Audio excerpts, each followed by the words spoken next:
Bonjour, c'est IQ91. Voici l'analyse technique des principales paires Forex pour la journée du 2 février 2011 pour le site boursicoté.com et nous sommes mercredi. Aujourd'hui donc signal que nous avions un peu prévu sur la paire euro-dollar, puisque hier je vous avais signalé ici une forte zone de surachat ici, puisque nous avions un RSI en surachat stochastique, et puis je vous avais dit en cas de retournement du MACD, il y aurait une petite consolidation à prévoir. C'est ce qui est arrivé, même si la consolidation est un peu moindre que ce que j'attendais. J'attendais un retour ici sur les 1,5750. Nous n'y sommes pas encore, puisque le précédent, le plus bas de cette séance se situe à 1,3767 sur mes cotations. Donc pour l'instant, petite consolidation. On vient ici rechercher une zone qui correspond au précédent plus haut. Nous y sommes presque à quelques pips, puisque si on zoome un petit peu sur cette zone de cotation, on voit bien qu'il n'y a plus grand chose. On voit ici que la pression haussière commence à reprendre, puisqu'on a l'apparition ici d'ombres basses relativement importantes par rapport aux tailles de corps. Donc la pression haussière commence à remonter. Les indicateurs sont encore un peu hauts, donc il y a peut-être encore un petit potentiel à aller chercher pour jouer ici la consolidation. Mais la tendance de fond reste bien haussière, donc on reste toujours dans le même flux au niveau des indicateurs.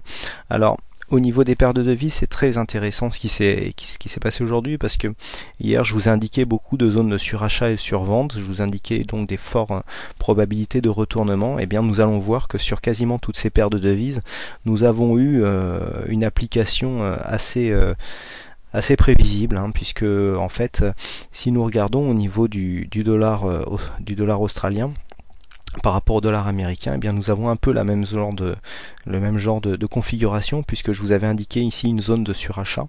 Je vous avais dit que donc on attendait un retournement du MACD pour jouer la consolidation. C'est tout à fait ce qui s'est passé, puisqu'après ici un test de la résistance des 1,0150, nous avons stagné, ce qui nous a permis ici de croiser et de commencer à lancer un signal baissier. Le RSI a commencé à sortir de sa zone de surachat, le MACD s'est retourné et on a eu droit à une petite consolidation ici qui est venue descendre quasiment sur les 1,0050, puisque nous avons marqué un plus bas à 1,0055.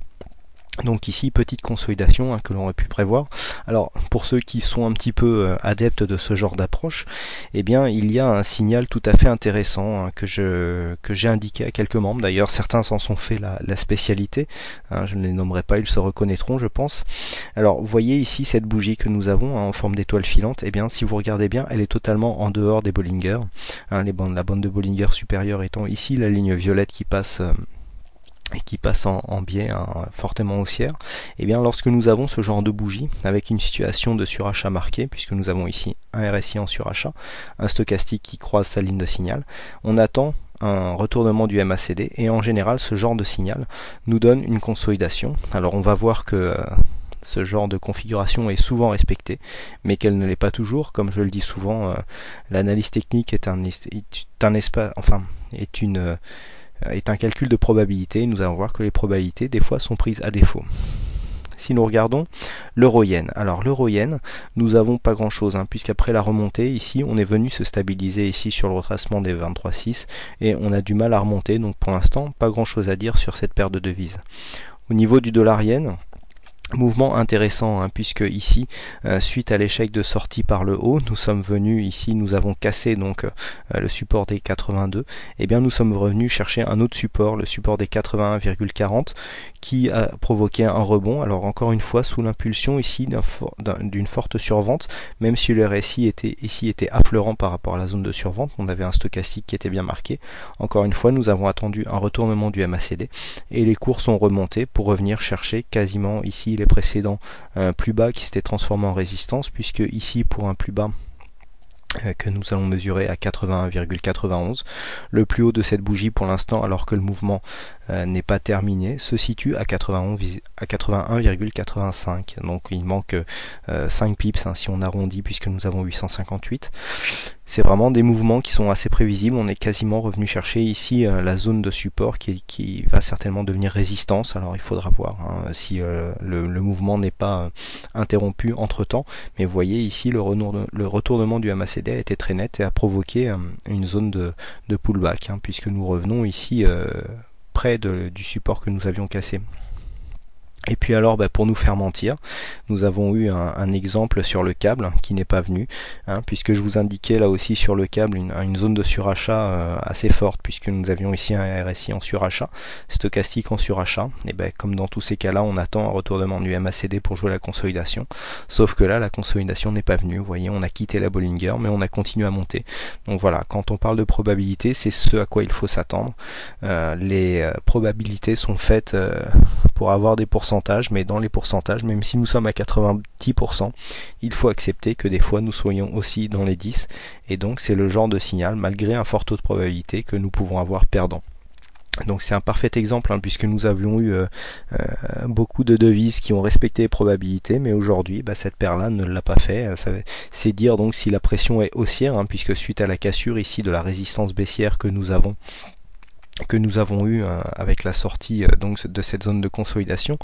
Je rappelle qu'ici nous étions venus non loin des 50%, si on élargit un peu la vue. Voilà, nous sommes sortis du trend, ici zone de consolidation, et nous commençons à remonter. Bon, c'est typiquement un mouvement de continuité de tendance. Alors si on supprime le Fibo et qu'on cherche à aller rechercher ici un nouvel objectif, on peut tracer un Fibo inverse pour aller rechercher les extensions. Donc on prend ici le plus haut de la tendance, ici on prend les points bas, et on s'aperçoit que les extensions de Fibonacci, comme il est expliqué dans la vidéo des retracements de Fibonacci dans la section apprendre indicateur, on voit que nous avons un objectif ici à 1,6248 qui correspond à 161,8%. Avec un plus haut sur cette bougie à 1,62,30, nous sommes quasiment arrivés à l'objectif. Il ne manque que 18 pips pour y arriver. Donc on verra si on y arrive tout de suite ou s'il faudra une zone de consolidation avant. Mais vous voyez que les Fibonacci ici peuvent nous donner, si on prend les extensions inverses, des objectifs qui sont, ma foi, par rapport à ce mouvement assez significatifs. Donc pour jouer ce genre de signal, on attend une cassure ici des 100%. Et s'il y a une cassure des 100% qui correspond en plus ici à un quasi-mouvement de retournement de tendance, nous pouvons avoir un objectif inverse qui est tracé sur les extensions. Voilà ce que l'on peut dire donc pour cette analyse Forex des principales paires de devises. Continuez à m'envoyer toujours vos suggestions sur cette analyse, sur cette vidéo, pardon. Et puis quant à moi, je vous souhaite à toutes et à tous une bonne soirée, toujours une bonne chance dans vos trades. Et je vous donne rendez-vous dès demain pour de prochaines analyses techniques du Forex. Merci et bonsoir à tous.